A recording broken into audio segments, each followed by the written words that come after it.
Welcome back to Ravens Today. I'm your host, Connor Gioffreda, giving you all the latest updates on anything and all things Ravens. Thank you guys so much for tuning into the show. Really do appreciate it. Let's dive into the latest. So, injury updates.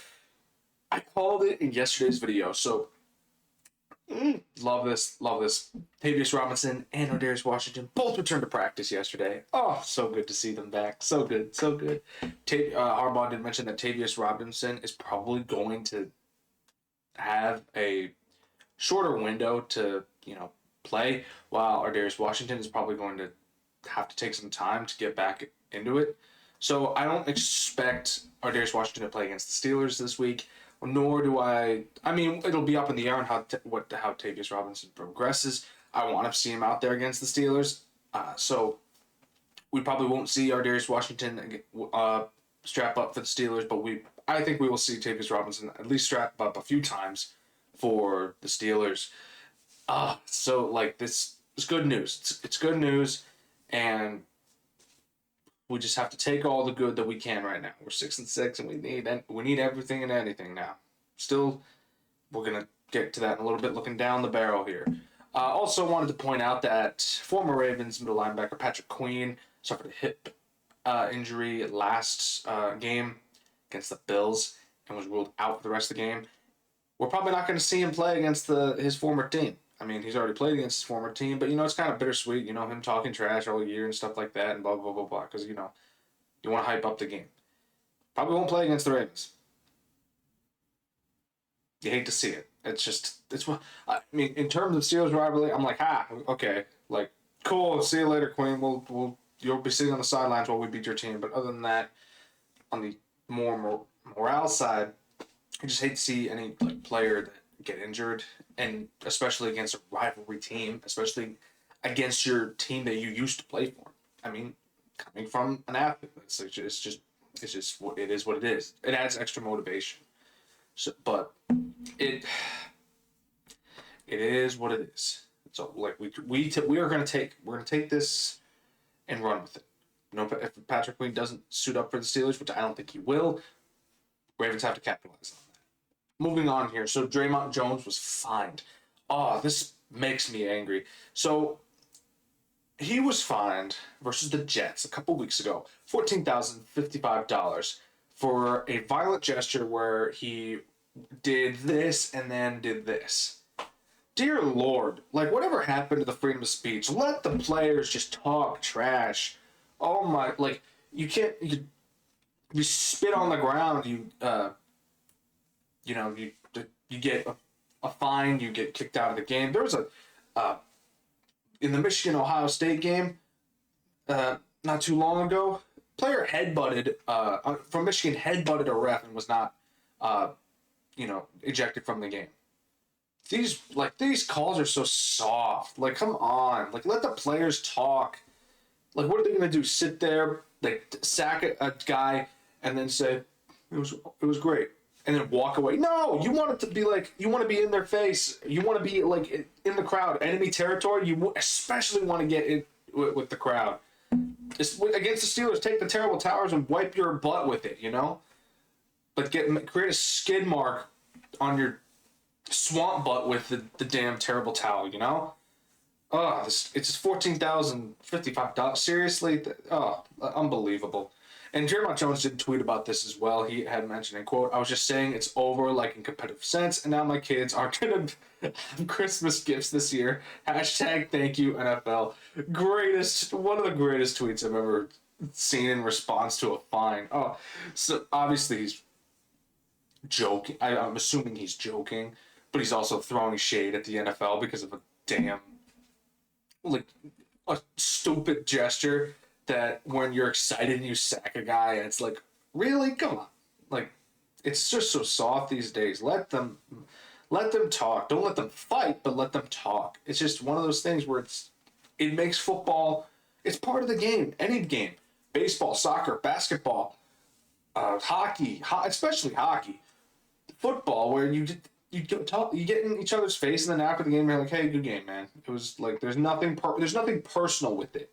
It's just it's the thrill of competing. But it just grinds my gears every time this happens.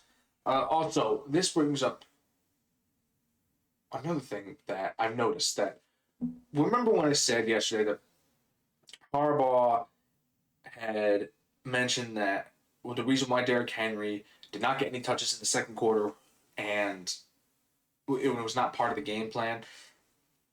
He said, and quote here, that's not the numbers that we want at all. We're a running team. That's a fact. We want to always be a team that runs the ball and stops the run. They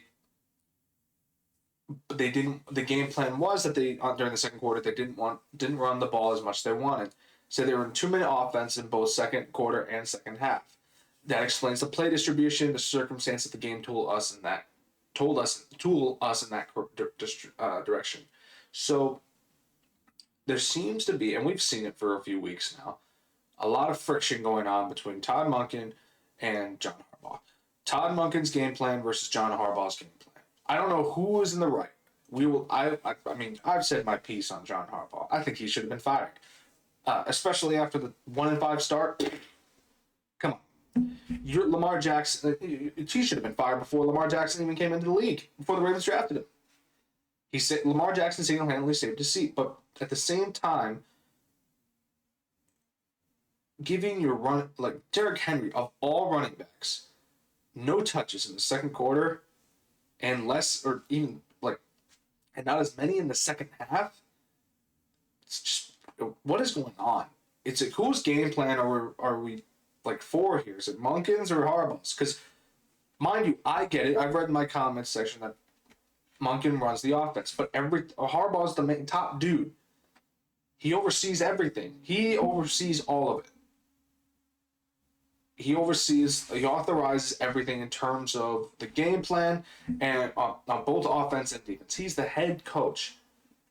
You have to get Harbaugh, if you're an offensive coordinator or defensive coordinator, you have to get Harbaugh's approval on what works.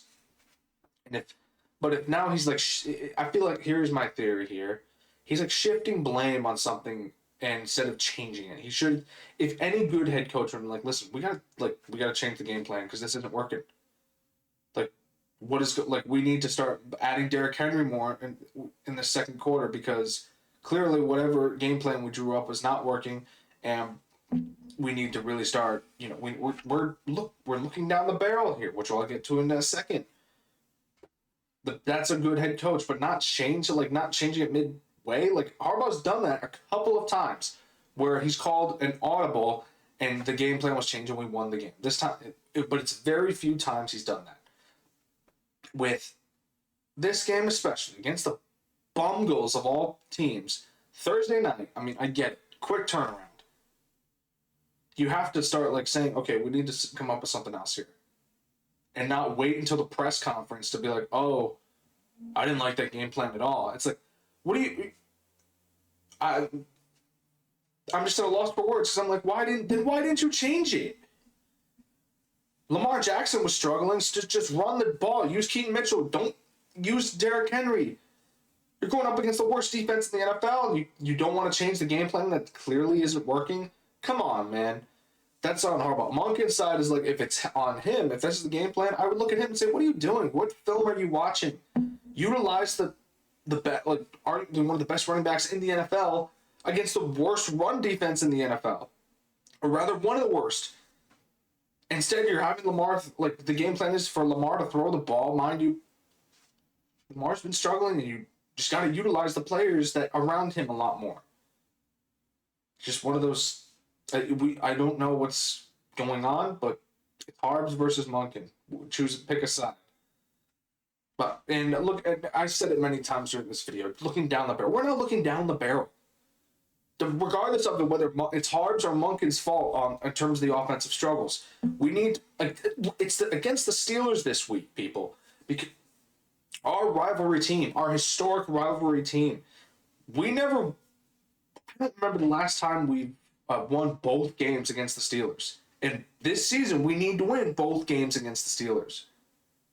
Last time I remember doing that was when Ray Lewis and Ed Reed, Terrell Suggs were on the same team. It's one come on, we're down the barrel, 6-6. This game right here decides the fate of the AFC North. I hate to say it, it's just it's like what happens now. This won't be the deciding factor, but it decides our fate. Because if we lose this game, we're going to need a lot of help to win the AFC North, let alone get into the playoffs. Bengals have Joe Burrow back, who they play the Bills this week. So I don't know what's going to happen there because the Bills are up and down with MVP fraud Josh Allen. Not to mention, it's against the Steelers. Aaron Rodgers, look, come on. Like this, I don't look. It's think you got to start thinking. Your back's against the wall, and you need to really start just looking down, no fear, and just take the game. Just take it entirely. It's just that I don't. This isn't the Ben Roethlisberger or Troy Polamalu or Pines Ward, Antonio Brown Steelers. This is the Steelers with old Aaron Rodgers and T.J. Watt. That's it. And T.J. I mean, you look down the barrel with no fear, man. That's all the Ravens need to do now. Thank you for tuning into Ravens today. I'm your host, Connor Gioffreda. Again, thank you guys so much for tuning into the show. I really do appreciate it. Have a good one, everyone.